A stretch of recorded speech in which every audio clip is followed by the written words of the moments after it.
Assentado como você está, permaneça.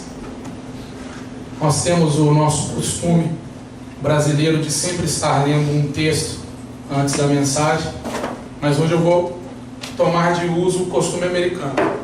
Eu vou pregar e no decorrer da mensagem eu vou dando para você os versículos. Caso você não queira perder o seu costume, deixe a sua Bíblia aberta em Josué, no capítulo 1. Nós vamos ler aí, nós vamos ler em Números, nós vamos para Deuteronômio, nós vamos dar uma passeada. Mas o importante é que Jesus tem algo para falar contigo e comigo nessa noite. E é através da palavra dele que nossas vidas vão ser transformadas.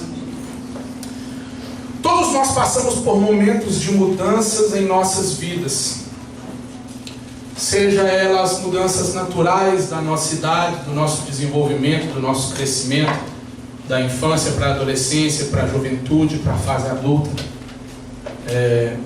Eu não sei aonde você se encontra nessa mudança natural. Eu no momento estou saindo da adolescência. Quem riu é porque acredita. São mudanças naturais e tem as mudanças do cotidiano. Quando nós atingimos a idade adulta, nós pensamos às vezes, quando jovem, que quando atingimos a idade adulta não haverão mudanças mais. Na verdade, no decorrer da vida, quando nós vamos tomando mais idade, a gente espera que não haja mais mudança, não é isso, evangelista? A gente espera que as coisas permaneçam bem, tranquilas, porque na verdade nós passamos a vida em busca de uma estabilidade, em busca de uma tranquilidade, em busca da felicidade, em busca da realização e da conquista. Isso não é diferente de ninguém, isso não difere de um para o outro. Isso na verdade é a vivência de todos nós. O medo, a incerteza e vários outros sentimentos negativos, eles fazem parte das nossas vidas nos momentos de mudanças. Veja que no texto que está diante de você em Josué, no capítulo 1, nós encontramos a história de uma transição espetacular. Eu digo isso porque é uma mudança muito forte. Veja que Josué foi tirado do Egito juntamente com Moisés e o povo de Israel. Passou 40 anos no deserto e agora aqui no capítulo 1 do livro de Josué é onde existe um dos momentos mais críticos do povo de Israel. O maior líder já existente, talvez não houve outro tão grande quanto Moisés. Ele acaba de morrer. Então o povo agora está em crise, está em luto, está em dificuldade, está em descrença, está com medo, está com incerteza, porque o marco, o líder, a coluna do povo acabou de partir, morreu. Não que ele não tenha preparado, mas qual o preparo que pode haver para o falecimento de alguém querido ou de alguém tão importante? Eu posso dizer que recentemente eu perdi o meu avô e eu não esperava que fosse uma perda tão grande para minha família. E detalhe, eu pedi a Deus que o levasse. Aí eu sei que algumas pessoas estão olhando e falando: que é isso, irmão? Que é isso, irmão? Mas eu explico. Aos 90 anos, irmão, deu ou não deu para viver uma vida boa? 89 anos. Só que aos 89 anos a sua esposa já tinha falecido recentemente. Ele passou grande parte da velhice, como diz a Bíblia, depois dos 80 anos é o quê? Cansaço e fadiga. Grande parte da sua velhice cuidando da esposa que já estava muito doente, e terminando aos 89 anos a vida só, lá no Brasil, sem os filhos, sem os netos, sem os bisnetos.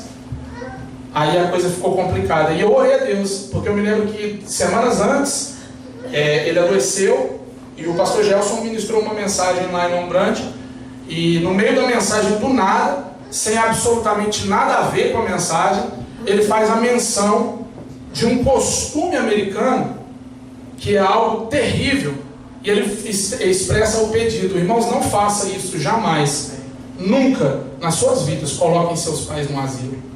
A última coisa que você possa fazer para destruir a vida de alguém é colocá-lo no asilo. Cuide, traga para dentro da tua casa, cuide até, porque quando você nasceu, é até interessante, né? Que quando a gente nasceu, eles trocaram as fraldas da gente. Então troca as fraldas dele agora no final da vida. E essa palavra ficou. E eu comecei a fazer essa oração a Deus e pedir que Jesus entrasse com misericórdia e graça, o salvasse de uma vez por todas e o levasse. E assim o Senhor fez. E eu louvo a Deus por isso. Mas isso não isentou a dor. Isso não nos tirou o momento do luto. Isso não tirou o momento da dor. Nos trouxe paz, porque nós cremos no Deus Todo-Poderoso. Então o povo, eles, que conhecendo os grandes milagres de Deus, estavam vivendo crise, estavam vivendo um momento difícil. E eu estou vendo que você já está começando a se identificar em algumas situações da sua vida de transição, que você consegue ver o medo, você consegue ver a incerteza. Mas são esses momentos de maiores crises que Deus chega para mudar a nossa história. São nos momentos de maior crise, onde que apresentam-se as impossibilidades, é onde que Deus chega, é onde que Deus entra. Porque Deus não faz aquilo que é parte tua para fazer. Deus não age naquilo que você precisa agir. Deus não faz aquilo que você pode fazer. O que Deus faz é agir da maneira que você não tem condições, fazer o que você não pode e fazer o impossível. Mas fora isso, Deus não faz. Desculpa te desapontar, alguns ficaram olhando com cara de desapontado, mas é bíblico. Deus não vai fazer aquilo que você pode fazer. Josué capítulo 1, já que você está com a Bíblia aberta, a Bíblia diz assim: sucedeu que depois da morte de Moisés, servo do Senhor, que o Senhor falou a Josué. Entenda que no momento de crise Deus fala. Você podia ter dado glória a Deus. No momento de crise Deus fala. No momento da dor, Deus fala. No momento da dificuldade, Deus fala. O problema não está nesse momento, no que vivemos no momento. O que nós vamos falar um pouco, meditar um pouco nessa noite, são sobre questões que nos prendem nesses momentos. São aqueles acontecimentos que marcam e que a gente acaba ficando estagnado. Nós acabamos permanecendo nesse tempo.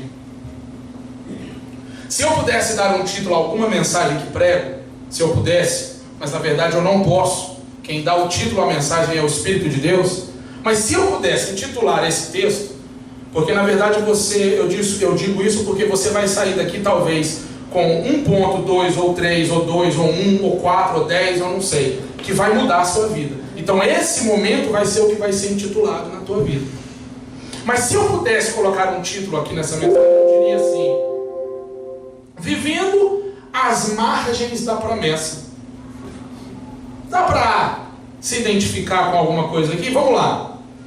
A saída do cativeiro é o primeiro passo para conquistar a promessa de Deus. Sim ou não? Sim. A promessa de Deus sobre o povo de Israel lá no Egito era conquistar uma terra, o quê? Que mana leite e mel, uma terra boa. Então a promessa de Deus era que ele ia livrar e levar para uma terra boa que mana leite e mel. Então existia uma promessa. Mas para alcançar essa promessa, como que eles alcançariam essa promessa estando em cativeiro? Nunca. Jamais. Então existia a necessidade do primeiro passo, que é se livrar do cativeiro, sair do cativeiro, ser liberto do cativeiro. E eu vou falar um pouco sobre isso. Uma das coisas que é necessário que nós venhamos a nos identificar é saber que todos nós, de alguma forma, de alguma maneira, em algum tempo, em algum período, vivemos um cativeiro. Alguns de nós estamos vivendo em algum cativeiro. Muitos de nós talvez estamos vivendo em cativeiro em alguma área de nossas vidas. Quando fala-se do cativeiro egípcio ou do cativeiro que Israel vivia no Egito, fala-se de um cativeiro de muitos anos, irmãos. Algo que permaneceu durante tanto tempo que aquele povo cresceu, multiplicou e multiplicou na terra do Egito e formou casas e família e se estabeleceu ali, se estabilizou, mas não era o lugar que Deus tinha preparado. Muitos de nós vivemos estagnados e parados em um cativeiro, seja esse cativeiro físico ou mental, espiritual ou natural, e nós não conseguimos identificar que estamos estagnados nesse cativeiro. A partir do momento da morte de Moisés, Deus chega e fala com Josué e recorda ele que já houve a retirada do cativeiro, que a saída do povo de Israel tenha sido sair de um cativeiro para entrar em outro. Olha para você ver como é que a coisa é interessante. O povo é liberto do cativeiro egípcio e eles agora adentram o cativeiro do deserto. Veja que Deus Deus não os levou para o cativeiro chamado deserto. Deus os levou para a terra prometida. O cativeiro foi algo que eles próprios conquistaram. Eles estabeleceram o cativeiro para si próprio. Eu vou mostrar para vocês uma questão que hoje Satanás tem trabalhado de forma astuta e de forma imensa na vida do crente, que é no cativeiro mental. Aqui, ó. Você vai descobrir, irmãos, e você vai ficar tão irado quanto eu fico, de que o cativeiro que eles entraram, que eu nomeei de cativeiro do deserto, foi algo voluntário. Eles quiseram entrar nesse cativeiro, eles aceitaram as circunstâncias, eles olharam a promessa, viram o que Deus tinha feito, que estava diante deles, logo depois de viver as grandes maravilhas que Deus fez para os libertarem do Egito, e eles entraram nesse cativeiro. Êxodo capítulo 3, vira as páginas da tua Bíblia para trás, vai lá, Gênesis, Êxodo, segundo livro da Bíblia, capítulo 3, a Bíblia fala assim, ó, capítulo 3, versículo 7, e disse o Senhor: tenho visto atentamente a aflição do meu povo, que está onde? E tenho ouvido o seu clamor por causa dos seus exatores, porque conheci as suas dores. Portanto, desci para livrá-los da mão dos egípcios e para fazê-los subir daquela terra.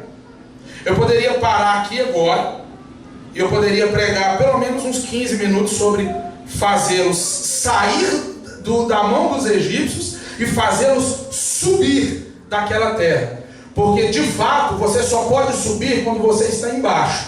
Então aqui está a prova de que o cativeiro egípcio era o lugar mais baixo que o povo poderia ter chegado. Continuando, versículo 8: subir daquela terra a uma terra boa, digo uma terra boa.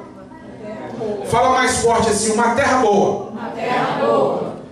E larga, e uma terra que mana leite e mel. A terra faz o que, irmão? Mana leite e mel. Olha para você ver o tamanho da promessa, hein? Isso é Deus falando, tá? Ao lugar do cananeu, e do eteu, e do amorreu, e do ferezeu, e do eveu, e do jabuseu. E agora, versículo 9: eis que o clamor dos filhos de Israel chegou a mim, diz o Senhor, e também tenho visto a opressão com que os egípcios os oprimem. Vem agora, pois, e eu te enviarei a Faraó, para que tires o meu povo, os filhos de Israel, do Egito. Então está aqui a promessa, feita a Moisés. Eu, Senhor Deus, estou vendo o sofrimento de vocês. Eu estou vendo a dificuldade, a opressão, a situação que você está vivendo, e eu vou livrar você. Olha para você ver, Deus ele foi tão específico nas palavras selecionadas aqui nesse texto, que Deus disse assim: eu desci para livrá-los. Veja que Deus estava irritado com o cativeiro egípcio. Jamais Deus aceitaria que você ou eu permanecêssemos em qualquer tipo de cativeiro. Eu provo isso na Bíblia. Podia ter dado glória de novo, mas eu sei que você está alimentando, então não tem problema. Mas eu vou continuar insistindo para você dar glória. Deus não aceita que você ou eu vivamos em nenhum tipo de cativeiro. Glória a Deus. A razão disso está nas palavras que eu fiz na minha oração agora inicial. Ele não poupou o seu filho unigênito para te livrar. Ele não poupou a sua própria vida para te dar a salvação. Ele entregou tudo, ele deu tudo para salvar aquele que rejeitou de todas as formas. Então Deus se irrita e fala: eu desci para livrá-los das mãos dos egípcios. Um cativeiro ele tem várias etapas, mas eu quero falar de duas etapas primárias do cativeiro. O cativeiro tem duas etapas, e ambas as etapas elas precisam ser superadas para alcançar a promessa de Deus. A primeira etapa do cativeiro é o cativeiro mental. Essa é a primeira e a mais séria, como eu mencionei, é aquela que Satanás mais trabalha. Irmãos, entenda. Você concorda comigo que o mundo está numa tecnologia avançada? Você concorda que a maioria de nós não conseguimos acompanhar o avanço da tecnologia? Irmão, é difícil acompanhar até a molecada nossa. Eu tenho um de 17, tá ali, ó, com a mão na cara. Aqui eu custo, irmão, eu luto para acompanhar aquilo ali, mas não dá certo, irmão. É difícil, é complicado, porque você tem que correr demais. Eu tô com 36. Aonde você acha que eu tenho 26, eu tenho já 36. Tá? Ele com 17, eu com 36, é muito complicado para mim conseguir chegar lá. Eu mencionei algumas épocas atrás, domingo passado mesmo, eu dando aula lá embaixo, eu disse o quão é difícil, o quanto foi difícil a geração da juventude do evangelista. Mais difícil do que a dele foi a minha. A minha juventude foi complicadíssima, irmão. Você não tem ideia do que é a juventude deles. Você não sabe o que eles sofrem. Você não tem ideia do ataque que esses moleques sofrem. Hoje eles têm acesso com essa porcaria aqui a tanta coisa, irmão. Até para você debater com um moleque desse é difícil. Você tá... Às vezes nós estamos lá no carro trabalhando, ele vai no Google, pergunta o Google responde para ele responde para mim. Ainda bem que eu não sou bobo, né? Bobo, eu vou só entrar em assunto que eu sei da resposta. Vou entrar em assunto que eu não sei. Mas a verdade é que Satanás hoje trabalha no cativeiro mental de uma forma muito astuta. O diabo hoje diz para você que você é incapaz de conquistar certas coisas. Muitas vezes nós vemos os nossos companheiros, os nossos irmãos, os nossos amigos, de certa forma evoluírem, avançarem, conquistarem e crescerem. E aquilo a gente olha e fala assim, gente, que maravilha. Porque existe uma diferença muito grande entre inveja e entre ciúmes. Veja que inveja é um sentimento maligno. A inveja, na verdade, faz com que a pessoa que tem inveja da outra se torne inimiga da outra. Então larga esse negócio de você achar que o seu amigo tem inveja de você, porque se o cara é teu amigo, ele não tem inveja de você. Ele pode ter até ciúme daquilo que você tem. E eu vou dizer mais, agora eu vou até te chocar. Irmão, se alguém tem ciúme do teu carro, glorificado é o nome de Jesus, o cara vai lutar para conquistar o carro dele, irmão. Dá glória a Deus, quem sabe você não pode até ajudar o cara a conquistar o carro dele. Isso não é inveja. Sabe o que é o sentimento de inveja? Agora você vai descobrir. Inveja é aquele profundo sentimento de angústia pela conquista do próximo e o desejo com que aquela conquista seja eliminada. Olha a profundidade da inveja com o ciúme. A inveja é aquela pessoa que olha e vê você falando bem na igreja e fala assim, tomara que aquele púlpito quebre no meio, ele bata de boca lá embaixo. Isso é inveja. Inveja é o cara olhar e falar assim, nossa, o cara comprou um carrão, tomara que a polícia pare, ele não tem carteira. Isso é inveja. Inveja é seguida de um sentimento maligno, um profundo sentimento maligno. O invejoso não é teu amigo, o invejoso é teu inimigo. Então não preocupa, cara, não esquenta a cabeça, porque inimigo, irmão, você sabe como é que ele vem, você tem que preocupar mais com o ciumento. Mas não é preocupar de maneira de você afastá-lo, não, é ajudá-lo, é abençoar. É crer que Deus fez por você e vai fazer por ele. Quando você vai analisar a Bíblia, a igreja primitiva, quando todos estavam vivendo aquele momento de êxtase, o que eles faziam? Eles dividiam todos os seus bens, o que tinha mais dividia com o que tinha menos e ia crescendo. Então, ô Juliana, toma como lição, vende a moto e compra duas, uma para mim e para você, porque eu tive que vender a minha para comprar a móvel. Vocês estão vendo que ele concordou, né? O primeiro cativeiro a ser derrotado é o cativeiro da mente. É o estado mental que o povo de Israel estava. Eles vivenciaram abertura de mar, pragas, o anjo da morte.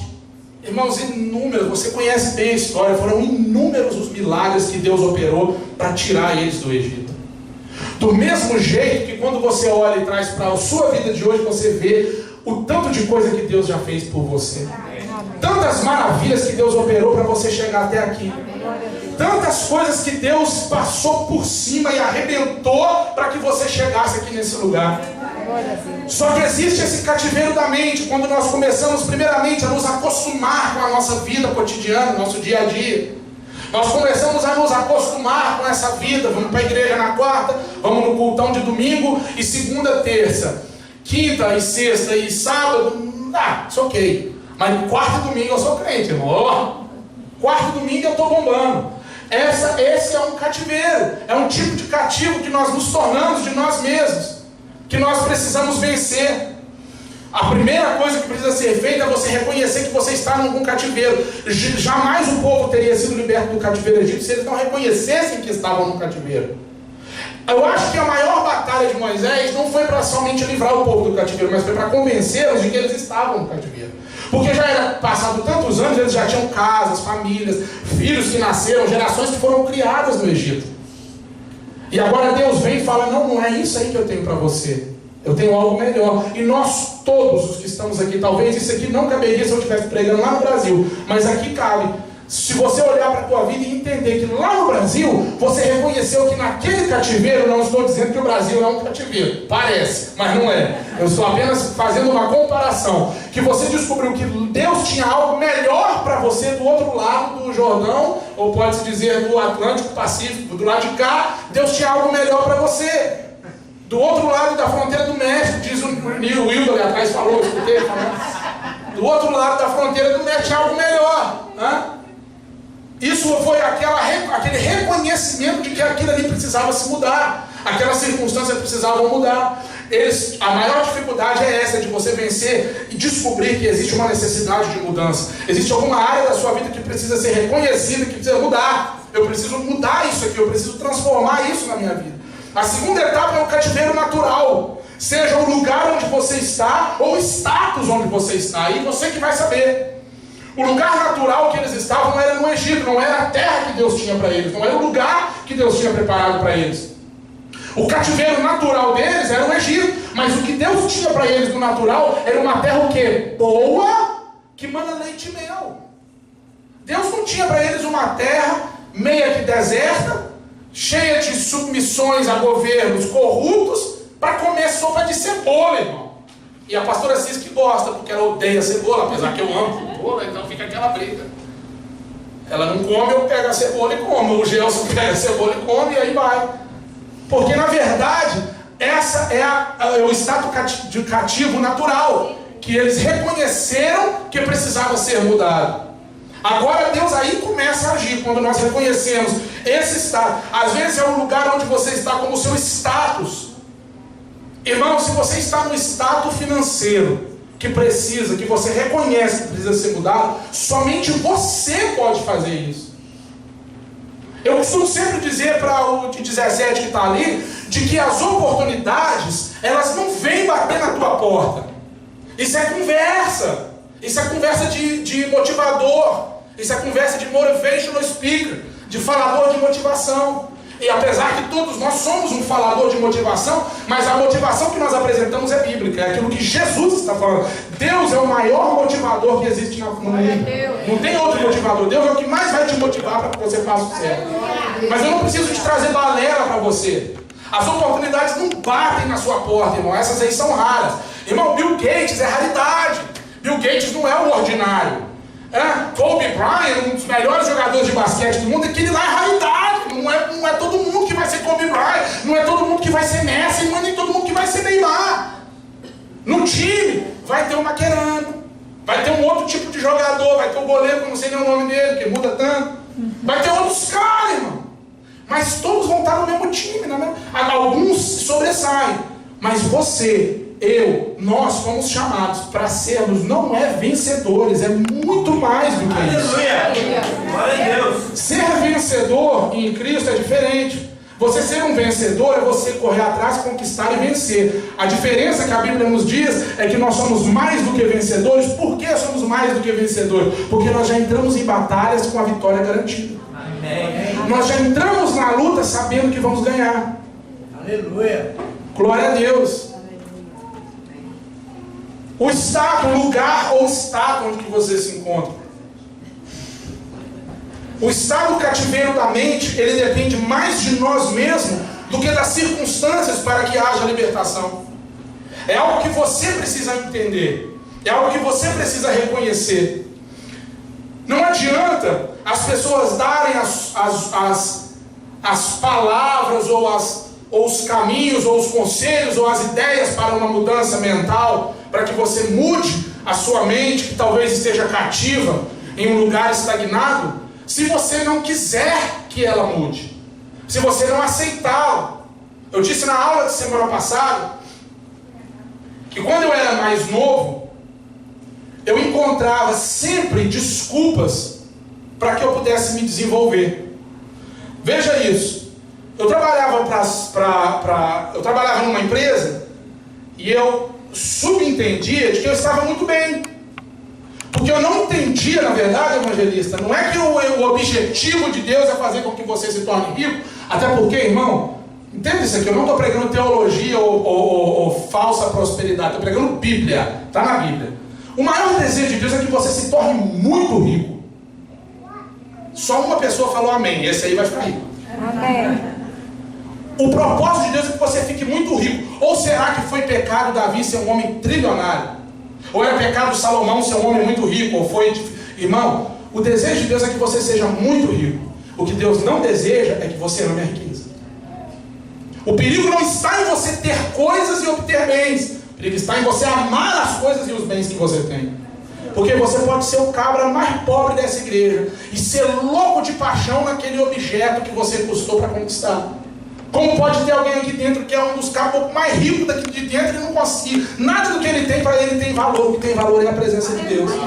Essa é a diferença para Deus. Deu para entender que não é o material que determina o seu status, que determina o seu status, é você com Deus.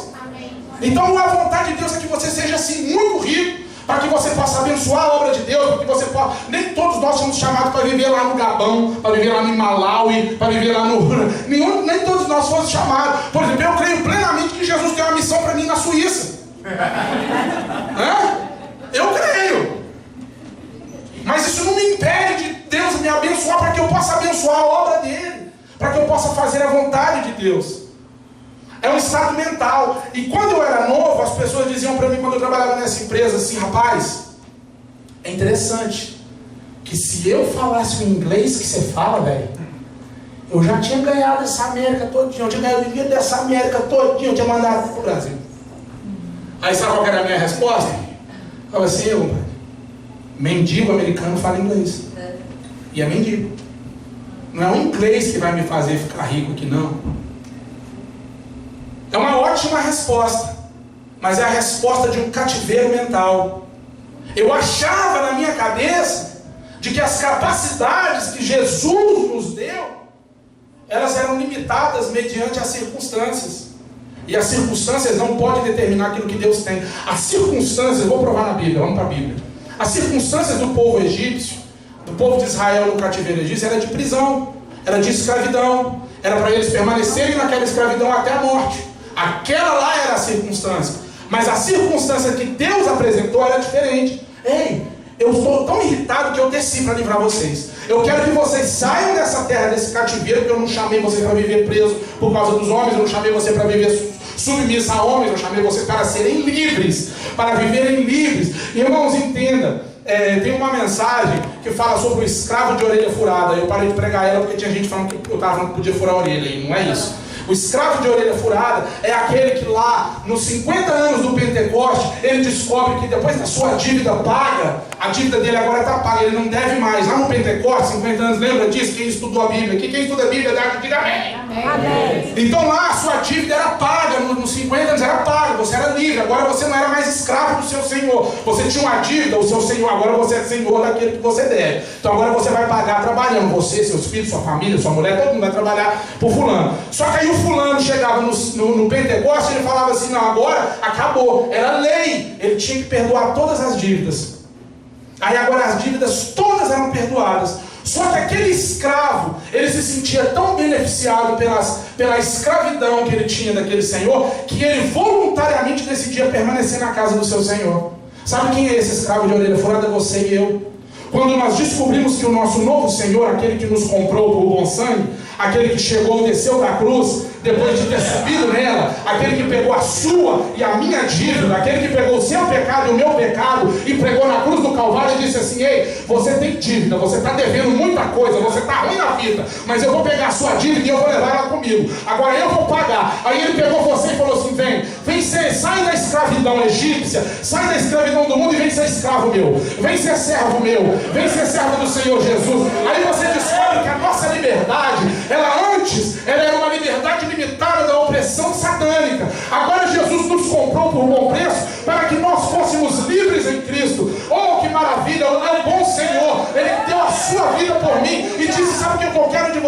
agora que você é meu servo, eu vou te dar tudo que você quer e além daquilo que você quer, para que você chegue no ponto de dizer assim, ó, chegou o dia do Pentecoste, eu estou livre para fazer o que eu quiser, mas eu decido permanecer nos pés do meu Senhor. Esse é o estado. Esse é o estado que muda, esse é o reconhecimento que você entende de que você é livre, você é liberto no Senhor, você está livre para crescer, você está livre para desenvolver, você está livre para fazer a obra de Deus, você está livre para aumentar os seus negócios, você está livre porque o Senhor Jesus foi quem comprou e te libertou. O estado do cativeiro natural depende de agirmos de forma natural para alcançarmos essas mudanças. As oportunidades começam a aparecer, não bater na sua porta. Elas começam a chegar diante de você. E aí agora você olha para essa oportunidade e você decide se você vai tomar a decisão de ir nessa oportunidade ou não. Se você vai decidir mudar ou não. Se você vai se levantar, sacudir a poeira do Egito do teu corpo e seguir em frente para a terra prometida. Alguns de nós já fizemos isso. Muitos de nós já tomamos essas decisões. Mas alguns de nós, na caminhada entre o Egito e a terra prometida, entramos em outro cativeiro, que é o cativeiro que eu chamo do cativeiro do deserto. Irmãos, o povo passa durante um período, e agora eles chegam, e olha, eles começam a contemplar Moisés, não Josué, Moisés ainda em vida. Ele estabelece 12 espias. Lembra dessa história? E ele manda 12 cabuquinhos lá. Ó, Deus nos tirou do Egito com grandes milagres. Deus exterminou Faraó. Aqueles que nos oprimiam foram oprimidos. Aqueles que nos humilhavam foram humilhados. E agora está chegando a hora de Deus nos exaltar. Está chegando o momento de Deus nos entregar nas nossas mãos aquilo que Ele nos prometeu. A promessa de Deus está diante de nós. Agora nós estamos aqui no título da mensagem. Agora nós estamos às margens de viver a promessa de Deus. Nós estamos na beirinha de conquistar aquilo que Deus prometeu. Passa para frente na tua Bíblia no livro de Números. Números capítulo 13.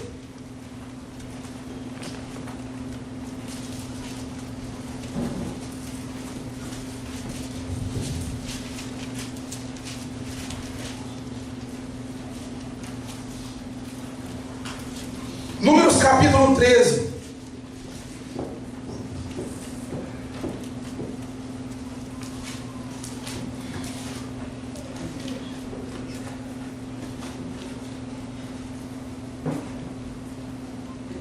Versículo 27. Os espias retornam agora a Moisés.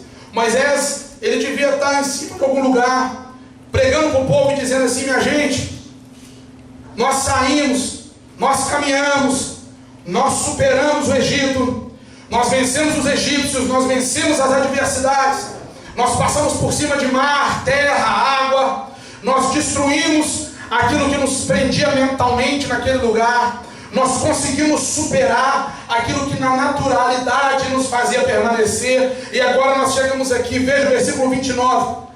Mandou os espias e eles voltaram, e diz assim: e contaram-lhe e disseram: fomos à terra que nos enviastes, e verdadeiramente mana leite e mel, e este é o fruto. Oh, irmão, sou do céu, se eu estou ouvindo um negócio desse, eu paro assim e falo: Jesus da glória. Foram tantos anos de cativeiro, foram tantos anos de luta, de provação, de humilhação.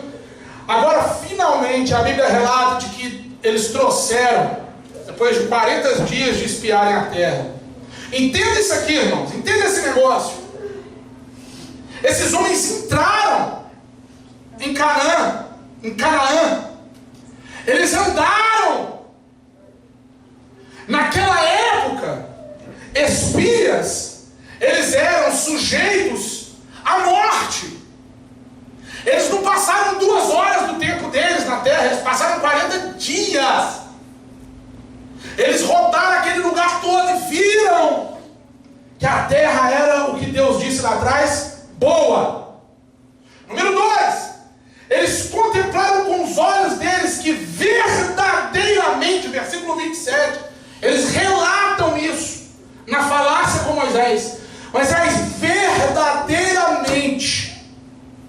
a terra mana leite e mel. Agora, irmão, é aonde que o negócio pega. É aonde que a situação fica crítica. É quando nós estamos nesse período da nossa vida, quando nós estamos vivendo à margem da promessa de Deus. Nós vemos aquilo que Deus está fazendo e pode fazer. Nós entendemos no nosso intelectual de que Deus faz, e Deus opera, e Deus faz maravilha, e faz milagre, e Deus prospera, e Deus abre porta, e Deus derruba gigante, e Deus cura enfermo, e Deus sara ferido, e Deus liberta a viúva, e Deus traz filho desviado, e Deus faz essas coisas, e nós sabemos de tudo isso, mas nós não queremos viver essas coisas. Nós entendemos tudo isso, vemos tudo isso, mas não queremos viver. Se você seguir em frente, eu não vou seguir. Você vai descobrir que esse foi o relato, o único relato positivo que esses 12 homens deram, ou 10, porque 2 não. Foi o único. E a única razão deles terem sido os relatos positivos foi porque eles eram, como está escrito aqui no versículo, verdadeiros. Deus não mente, irmão. Deus prometeu que ia levar eles para uma terra boa. Deus não mente, irmão. Deus prometeu que vai te levar para uma terra boa. Isso, aí eu falando assim, você vai dar glória. Deus não mente. Deus prometeu te levar a uma terra que mana leite e mel. Deus não mente, Ele prometeu te tirar do cativeiro para te levar para uma terra de liberdade. Deus não mente, Deus te prometeu tirar de onde você está para te levar a subir do Egito, para você subir, go up, é para você crescer, é para você subir, é para você desenvolver. Aleluia. Mas esses homens entraram no cativeiro do deserto.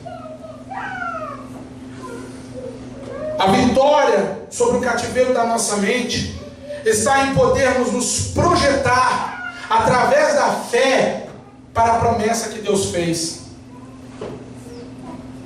Não é segredo. Eu poderia dizer, o segredo de você vencer a batalha do cativeiro da mente, eu poderia dizer isso, mas eu não vou dizer, porque não é isso que eu estou dizendo. Não é segredo, já está revelado. Era segredo, agora já está revelado. A revelação, vamos dizer, de que você possa conquistar a vitória do cativeiro da tua mente, é em você reconhecer e você se projetar através da fé para a promessa que Deus te fez. Amém. Você é quem vai se projetar a essa fé. E eu não estou te dando a você todo o poder. Eu estou estimulando a fé. A tua fé é o que você tem em mãos. Então, através dela, porque somente através da fé, você vai poder se projetar adiante. Veja aqui no versículo, no capítulo 13 ainda. Vem comigo aqui, ó. Números 13. Números 13 ainda.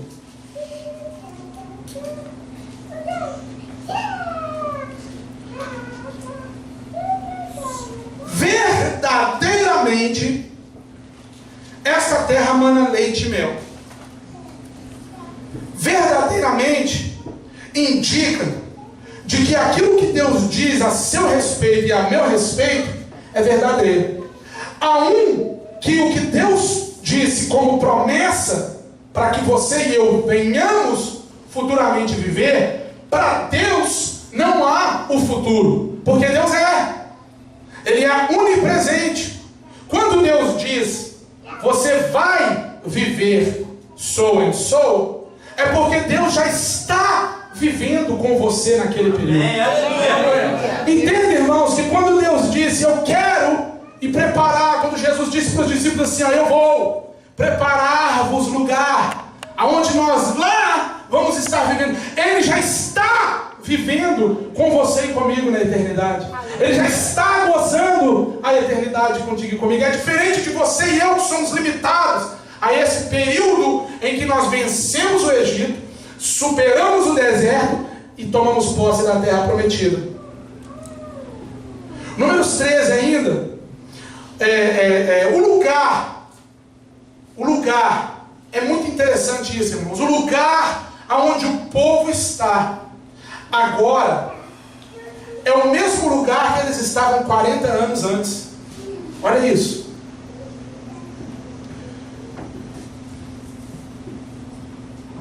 Como que você se projeta, como que você se vê? É sem dúvida que você vai ser. Quem concorda diz amém, se não concordar não diz não. Amém. Se você se projetar, se você se vê de forma derrotada, você vai ter condições de vencer? Não.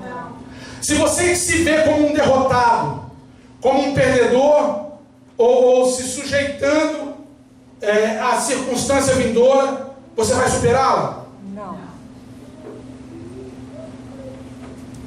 Olha o que esses homens disseram.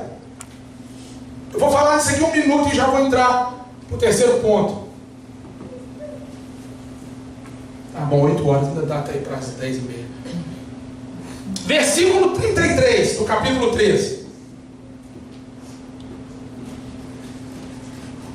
A última parte do versículo diz assim, ó: e éramos aos nossos olhos como gafanhotos. Eu vou ler o versículo todo, 33, assim, ó: também vimos ali.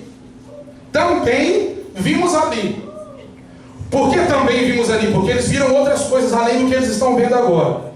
Filhos de Anak, descendentes de gigantes. E éramos aos nossos olhos como gafanhotos. Isso aqui tomou minha atenção, irmão. Esse negócio aqui me chamou a atenção demais. Irmão, vamos ler esse versículo de novo, igual o pastor Gelson gosta de fazer. Lê o mesmo versículo 75 vezes. Presta atenção. E éramos aos nossos olhos como gafanhotos.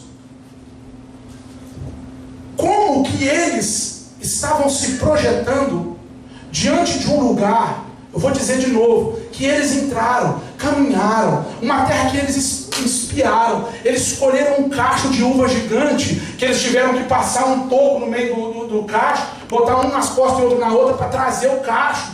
Mas outros tipos de frutas, parece que fala de pêssego, eu acho que fala um pêssego. Aí eu acho que o pêssego devia ser mais ou menos desse tamanho, devia ser, o nome dessa terra devia ser Itu, não sei não.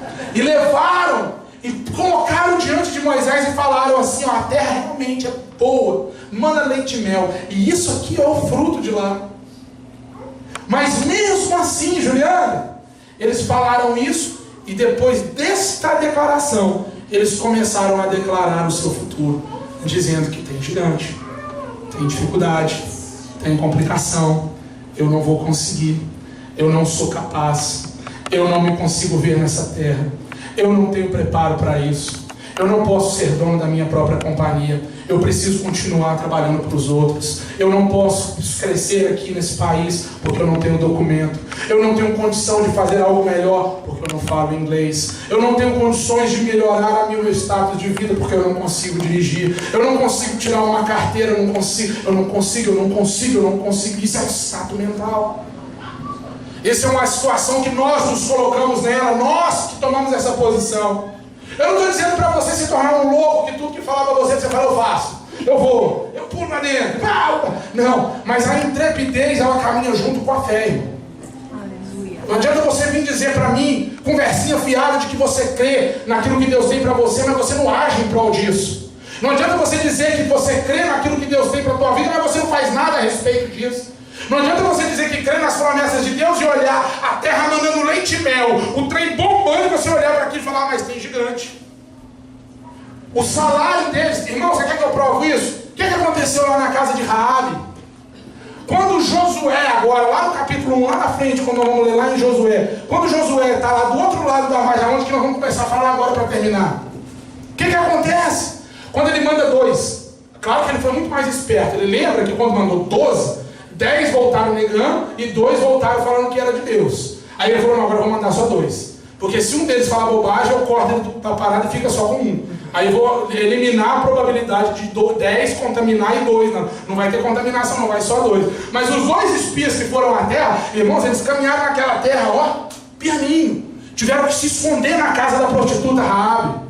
tiveram que se esconder do exército, porque quando eles ouviram, olha aqui, quando a cidade de Jericó ouviu notícias de que o povo de Israel estava chegando próximo, eles tremeram na base, irmão. Aquele gigante de 40 anos atrás tremeu na base, não era por causa do tamanho, porque não é o seu tamanho que vai te determinar a sua projeção, é aquilo que você, é como você se vê. Se você chega diante da adversidade, a Bíblia está dizendo aqui, e nós éramos como gafanhotos. Não, eu vou ler de novo. E éramos aos nossos olhos como gafanhotos. A Bíblia não está falando que eles eram como gafanhotos. Deus não está dizendo que eles eram gafanhotos. Deus não está falando que eles eram inferiores. Pelo contrário, eu estou provando para você na Bíblia que quando eles chegaram lá, eles não eram inferiores. Eles não eram como gafanhotos, porque diferente dos espias de 40 anos na frente, eles andaram de boa. Eles usufruíram da terra. O troço estava facinho de conquistar. Agora, 40 anos depois, o troço está mais difícil. Mas eles se viram aos seus olhos como gafanhotos. Como que você se vê hoje, irmão? Como que você está se vendo hoje? Como que você está se projetando hoje? Se você olha para a sua imagem e você diz para você mesmo que você não vai dar conta, me desculpa, mas você não vai. Se você se projeta como um gafanhoto tu serás. Essa frase aqui ela tem muito a ver com o profeta João. Eles se viam de uma forma tão pequena, Juliana, tão pequena, que a Bíblia fala que João Batista fazia o que no deserto? Ele comia o quê? Gafanhoto. Eles estavam dizendo para Moisés assim, Moisés, nós somos tão pequenos, a gente está se vendo como gafanhoto, esses caras vão engolir a gente. Não dá.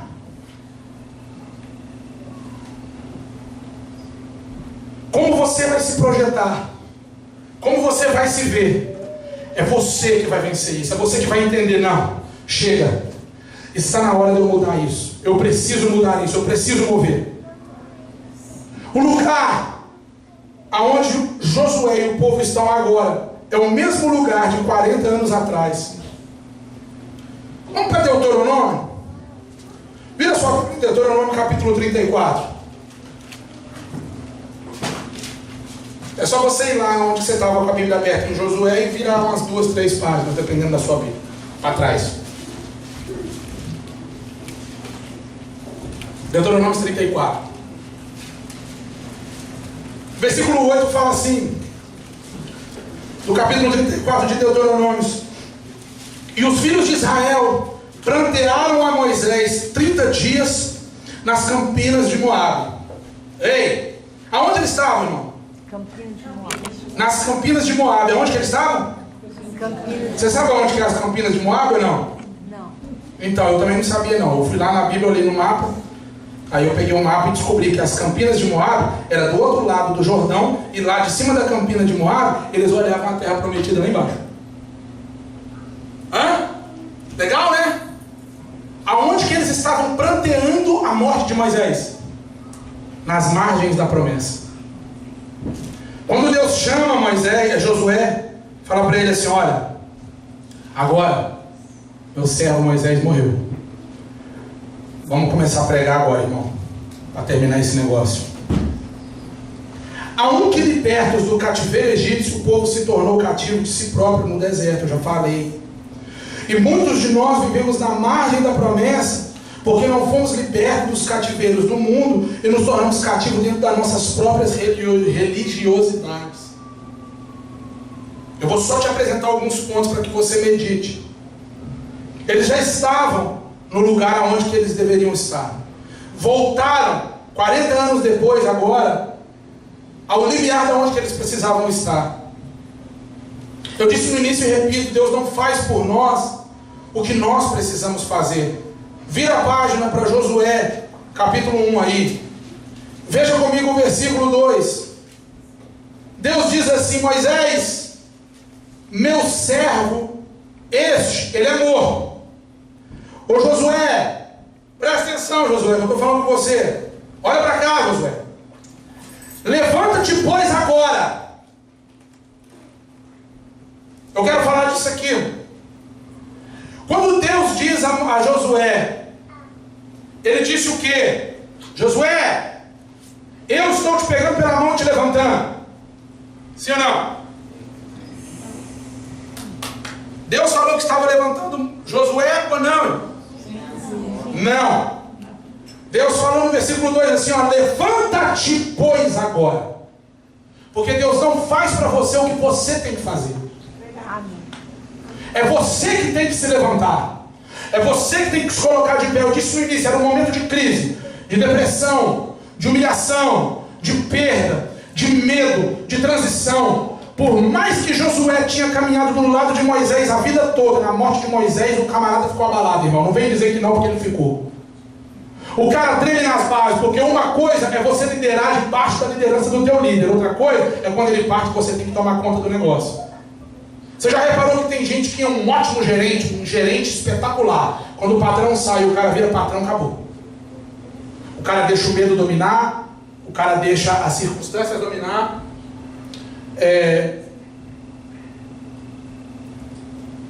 Eu poderia mencionar a biografia de Joel Osteen, mas eu o considero um anticristo, então eu não gosto daquele cara. Não gosto, I'm sorry, se alguém gosta, me perdoe, mas aquele cara não é crente. Aquele cara é um motivador e crente ele não é. Porque para mim crente não apoia casamento gay, crente não apoia aborto, crente não vende os seus princípios para número. Se alguém concorda, diz amém. Sim, Amém. Mas a biografia dele, ele conta, interessante, que quando o pai dele morreu, a igreja já era muito grande, já era uma mega church, e ele assumiu a igreja. Ele conta que, como muito novo, não sabia nem pregar, ele foi psicólogo, ele pegou e ele tentava imitar as mensagens do pai dele. Aí ele tem uma história que ele conta de que ele calçava os sapatos do pai dele e ia falar igualzinho o pai dele falava. A igreja começou a diminuir, esvaziar. Até que ele descobriu o segredo da falácia de motivação e lotou o que ele fez. Mas a diferença é essa. É que existe a comparação entre Moisés e Josué. Existem aqueles que vão, no momento em que você se projetar, em que você assumir, você não vai viver esse período de maneira fácil, tranquila. Ele vai vir seguido de lutas, de oposições, de dificuldades. Mas entenda, são as oposições, são as dificuldades, são as lutas, são as desavenças, são essas que formam a escadaria para que você suba para chegar até o sucesso. Verdade. Não existe sucesso sem que você tenha que caminhar na direção dele. Não existe vitória sem que você tenha que correr atrás dela. Não existe troféu. Você já ouviu falar alguma vez nas Olimpíadas alguém anda ganhar medalha só porque apareceu lá? Não. O cara tem que lutar, o cara tem que treinar, o cara tem que correr. Mas você já ouviu que muita gente recebeu medalha nas Olimpíadas, não já? Você já viu muita gente ser campeão mundial, não já? Sim ou não? Mas eles lutaram, mas se eles lutaram e eles venceram, então você vai lutar e você vai vencer. Você vai lutar e você vai conquistar. Levanta-te, pois, agora. O levantar é ato nosso, o agir é de Deus. Amém. Aleluia. Toma isso aí para você e leva em frente. Josué levantou e Deus começou a agir, irmão. Ele ouviu a voz de Deus, levanta-te agora, ele levantou e começou a seguir adiante.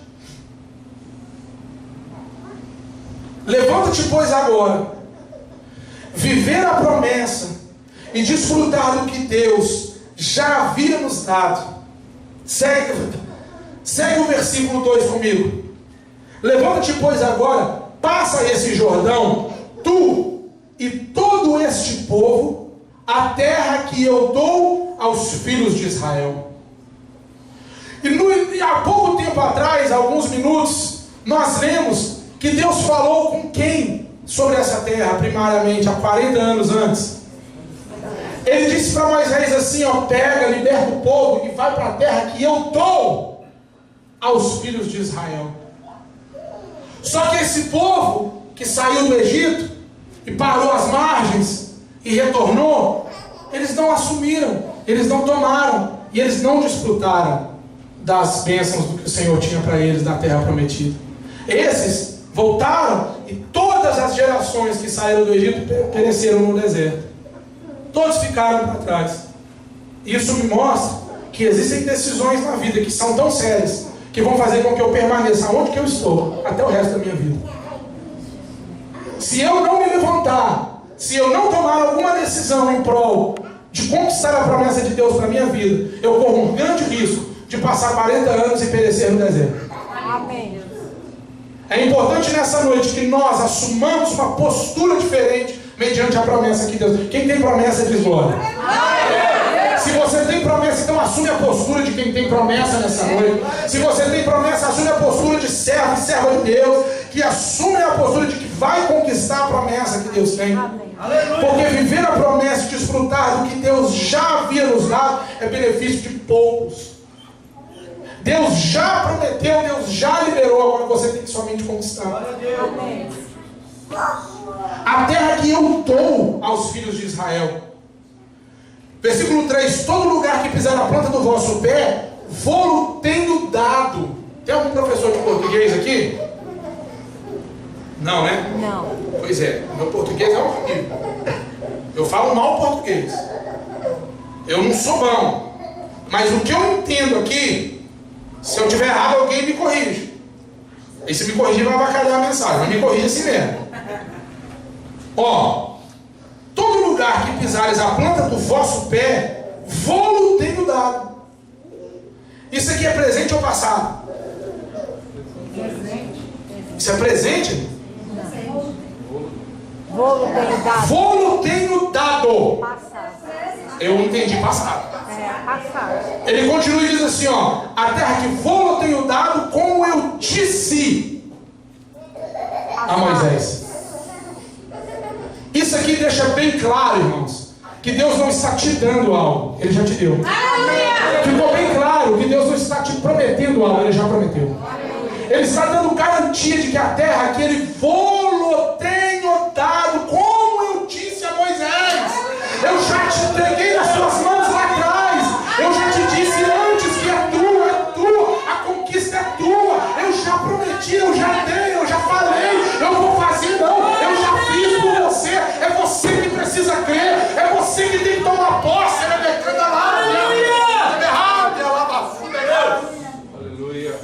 Vivemos às margens da promessa porque nós não conseguimos nos projetar e viver o que Deus já decretou como nosso.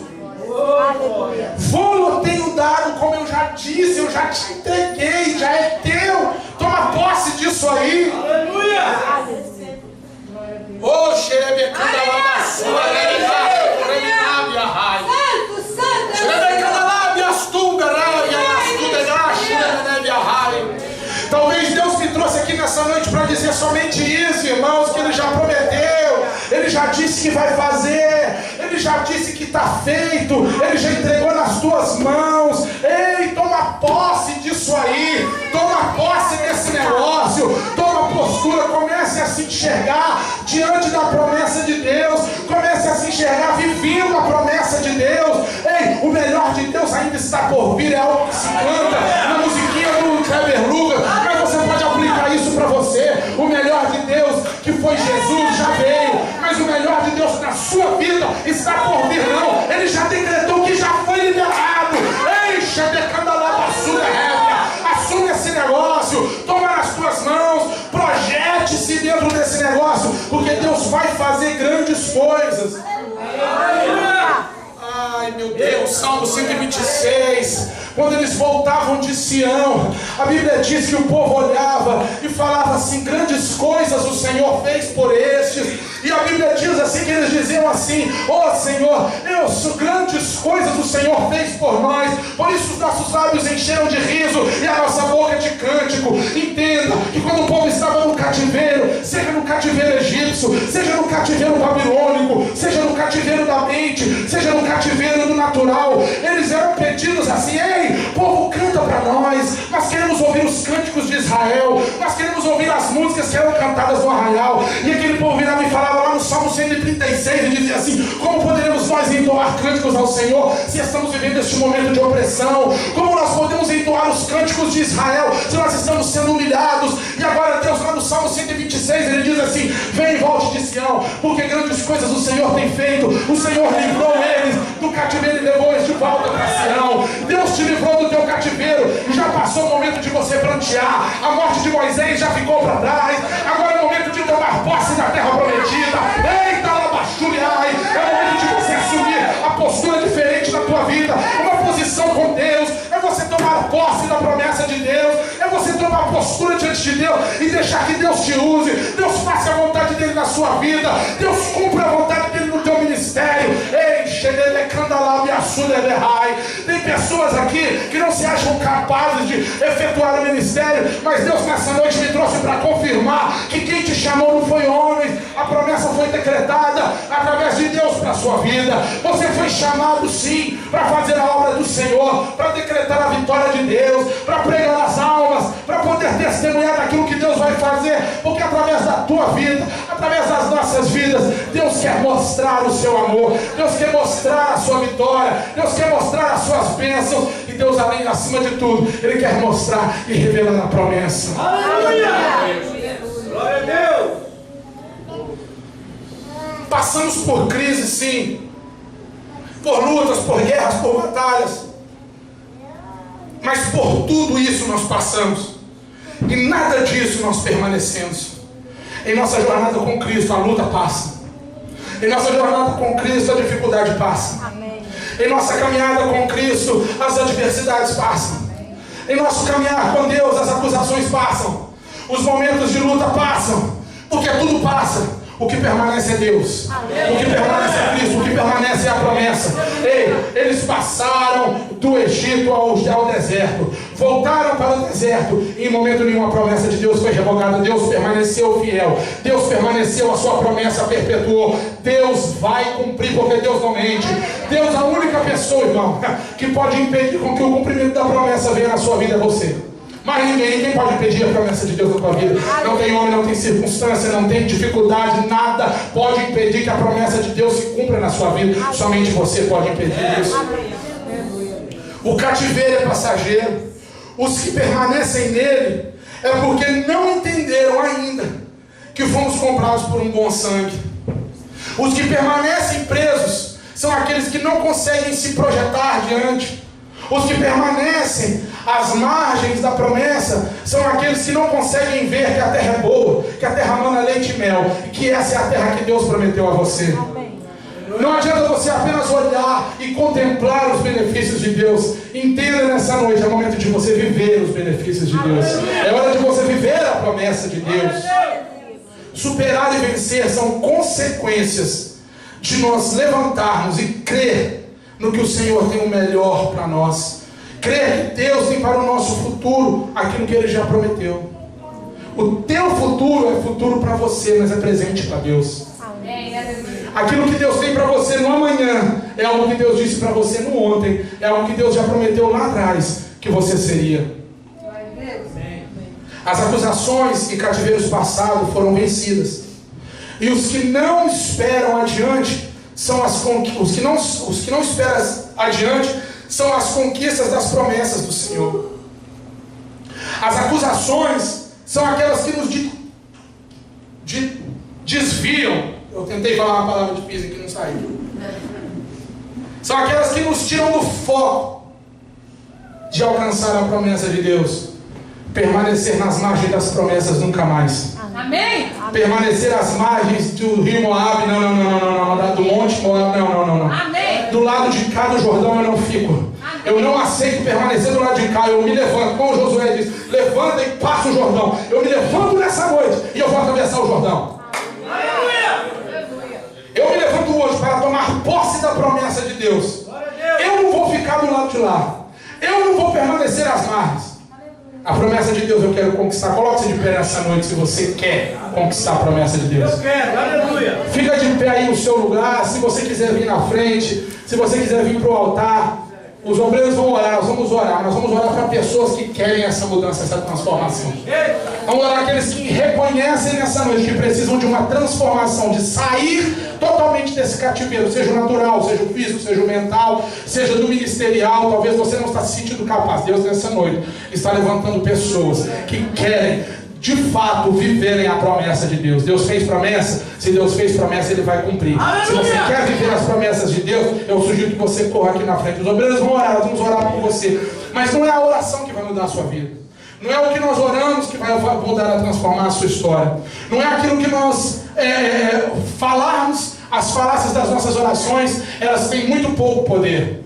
O que tem poder de transformar a sua circunstância é aquilo que você decide fazer no momento que você sair daqui nessa noite. Independente se você vem no altar ou não. Talvez você está se curvando diante do altar aí. Talvez você está dessa noite reconhecendo: eu preciso mudar alguma coisa, eu preciso transformar algo na minha vida, eu preciso me livrar de alguma coisa que me segura estagnado onde eu estou. Eu creio que Deus tem algo maior, eu creio que Deus tem algo melhor, eu creio que Deus tem algo para fazer no meu ministério, eu creio que Deus tem algo para fazer na minha vida. E você reconhecendo isso, você descobrindo isso, você diz: eu quero sair desse cativeiro, eu não quero permanecer no deserto. Talvez você não esteja no deserto, talvez você ainda esteja no Egito, talvez você precisa sair do Egito, você já passou pelo deserto, talvez você já viveu os 40 anos no deserto, contemplando, e por causa de algumas outras circunstâncias você permaneceu no deserto por causa de outras circunstâncias. E Deus nessa noite nos trouxe aqui para te livrar delas, para orar, para que Deus possa te livrar delas. Mas como eu disse, não é oração, mas o que vai fazer é que você decida nessa noite em mudar a sua história. Você decida nessa noite em mudar a sua circunstância. Creia, projete-se diante de Deus. Levanta-te, pois, nessa noite, porque o agir de Deus está aqui para trabalhar juntamente contigo. Você vai superar. Ei, você vai sair das margens e você vai vencer.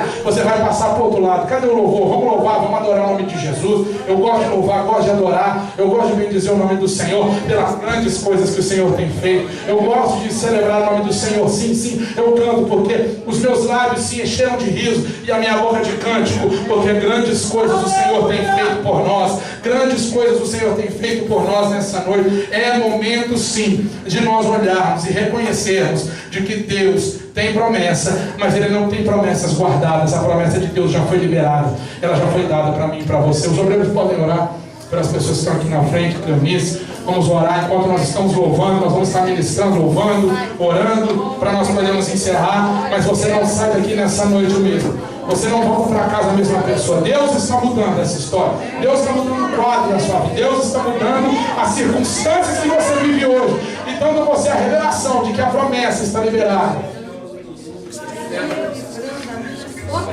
Deus Todo-Poderoso, em nome de Jesus.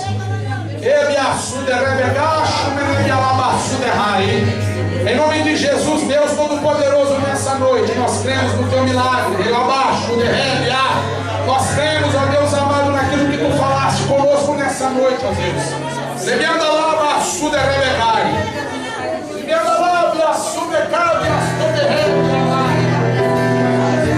Deus Todo-Poderoso, aleluia. Levanta nessa noite, Pai, um povo que entende que a tua promessa é liberada. Estamos aqui concentrados em ti. Vem, ó Deus. Vem, meu Deus. Ajuda cada lava.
exaltamos a Ti, papai.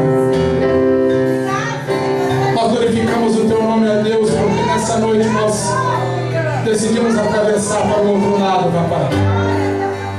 Deus, em nome de Jesus, nessa noite nós Te exaltamos, porque o Senhor nos leva